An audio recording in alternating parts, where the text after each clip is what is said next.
আল্লাহ তাআলা বলে, বান্দা শোনো, মৃত্যুর যন্ত্রণা সত্য সত্যই আসবে, যেটার থেকে তুমি নিজেকে পলায়ন করছিলে, মরতে তুমি কখনোই চাচ্ছিলে না, কিন্তু এটা শুনে নাও, যে মৃত্যু তুমি কখনোই চাও না,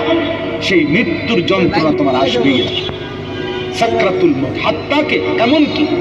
আল্লাহর নবী সাল্লাল্লাহু আলাইহি সাল্লাম পর্যন্ত ইন্তেকালের পূর্বে নবীজি হাদিসে স্পষ্ট আছে, আম্মা জান আয়েশা বলছেন,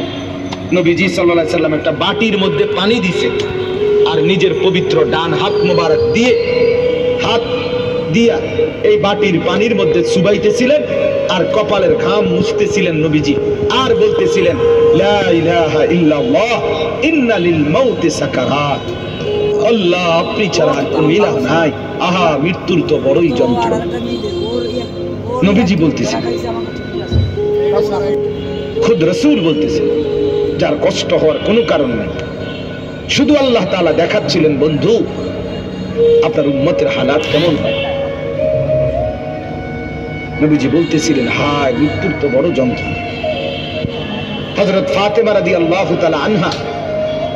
ওই হাদিসে আছে, ফাতেমা রাদিয়াল্লাহু তাআলা আনহা তখন কাঁদতেছিলেন, নবীজির মেয়ে, আর কাঁদতে কাঁদতে বলতেছিলেন, ওয়া কারাবা ইয়া আবাতা, আরবীয় আফসোসের বাক্য, হায় আমার আব্বা, না জানি আপনার কি কষ্ট হচ্ছে। আল্লাহর নবীর সাথে সাথে বলছে, লা ইয়া ফাতেমা, না না ফাতেমা, কষ্ট হচ্ছে না,